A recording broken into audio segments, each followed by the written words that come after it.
Welcome back to the show, everyone. Here with me now to help us understand Parkinson's disease and movement disorders, we welcome Dr. Neil Homanowitz with Hoag Family Medical Center. How are you? I'm fine. Nice to be here. You're actually with the Pickup Neurosciences Institute, is that correct? Yes, I am. I'm such a privilege to have you on the show today. Well, thank you. Appreciate it's nice you to being be here. How long have you worked with Parkinson's? Oh, gosh. I finished my fellowship training in movement disorders in 1991, so it has been quite a while. So you are very familiar with the disease. I am. So since I finished my fellowship training in movement disorders at the University of Michigan, the focus of my career really has been on movement disorders, which is primarily Parkinson's disease. Mm-hmm. What made you sort of keen in and zero in on that aspect of medical? Well, during my residency at the University of Wisconsin, we were able to rotate through all the subspecialty clinics, epilepsy, stroke, and so forth. And one of the subspecialty clinics was movement disorders. I felt sort of a natural gravitation toward that subspecialty. The people, my interest in the area, it was quite clear. I thought I might want to pursue epilepsy initially, but as I went through all of the subspecialty clinics, the movement disorders clinic was most striking and drawing to me. Interesting. Can you start off, Dr. Homanowitz, just by sort of taking us back to the basics? What is Parkinson's disease? Parkinson's disease is regarded as a neurological diagnosis, and the people who are primarily treating Parkinson's disease are neurologists. It is known and has been known for decades now, almost 100 years, to affect primarily the brain. But there are so many other symptoms that go along with Parkinson's disease, not just neurological symptoms. So these come to my attention, and part of my responsibility is addressing all of the symptoms, not just the basic fundamental symptoms of tremor and slowness and stiffness and walking or balance problems. Mm-hmm.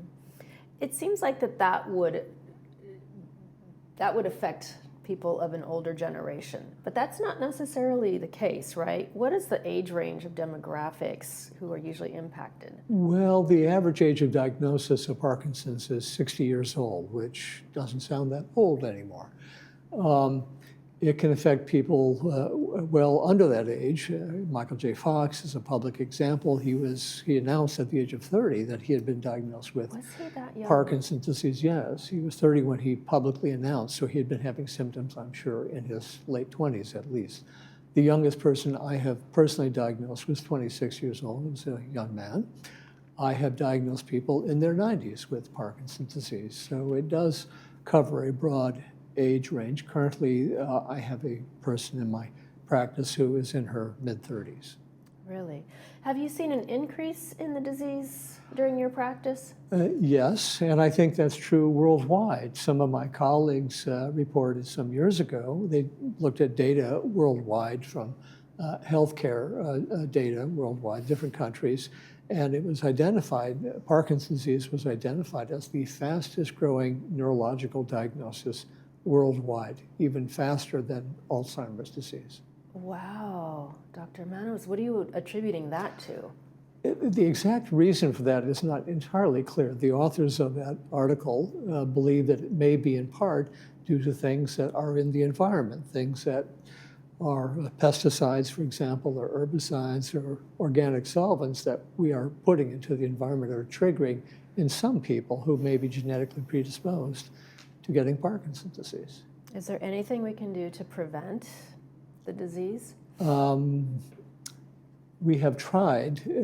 I've been involved in several trials over the course of my career trying to interfere with the underlying diagnosis itself, not just treat the symptoms. And so far, those trials have not been successful. They're still going on currently today all over the world to try to interfere, stop, or reverse some of the manifestations of the disease. The people I just described, Ray Dorsey and Michael Oken, have written a book about ending Parkinson's disease and also the Parkinson's path forward, about trying to address these things that may be in the environment triggering Parkinson's disease in some people. Not all of us, of course, not everybody who lives close to agriculture gets Parkinson's disease, but there are studies suggesting that that does increase the risk of getting Parkinson's disease.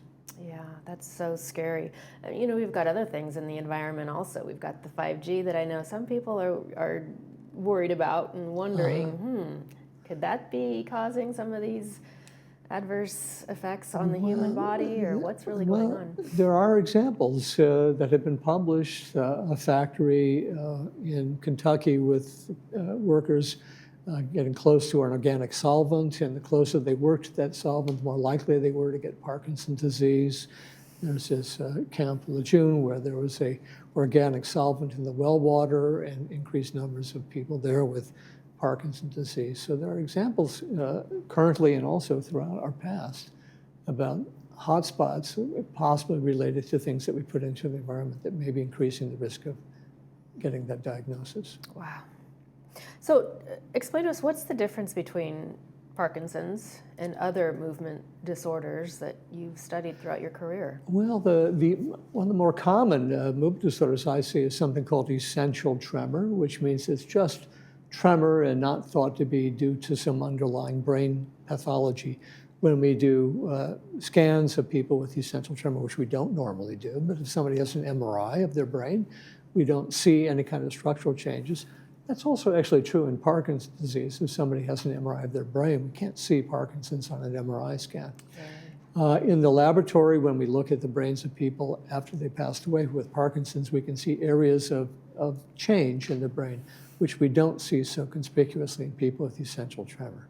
So people with essential tremor have shaking, typically of their hands. It may involve their head or voice, often not the legs. But that's actually more common. There are about 7 million people with essential tremor in the United States and about 1 million people with Parkinson's disease. How does it affect their daily life and also those lives of the loved ones who are responsible in being their caretakers? In terms of Parkinson's, so in a big way. So it affects not just the person with the diagnosis, but also their care partner. People with Parkinson's disease, although it's regarded as a progressive disorder, if one reads about it, it's usually slowly changing. And actually, with a lot of the therapies that we have currently, we can try to mitigate some of the impact it has on the lives of people with Parkinson's. We have medications, there are surgical interventions that we have currently that were not available at the beginning of my career, for example. So that the opportunities for intervening in the diagnosis have changed over the decades. We still would like better therapies for it, and those are under investigation. But we're able to try to reduce the impact on people as much as possible. Just so you can help them regain the quality of life they once had, right? Is it ever completely curable, or once somebody has this diagnosis, it stays with them? Not yet curable. Working on that, a lot of interesting things going on worldwide in that area, but the diagnosis is not yet curable. Wow. What are some of the clinical trials you're under right now? Well, interestingly, there are medications kind of like Ozempic, which has been used for diabetes and also weight loss, and they have an anti-inflammatory component, which we know occurs early in Parkinson's disease and persists.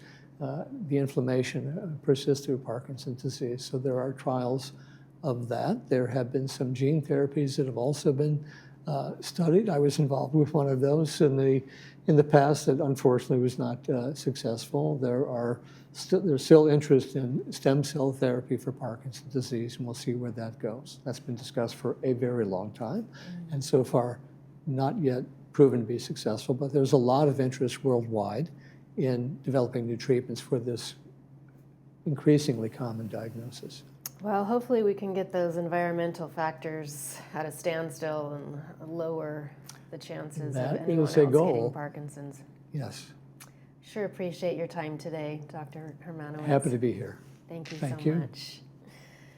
Coming up next, we will take a look at Performing Arts Center. Stay with me.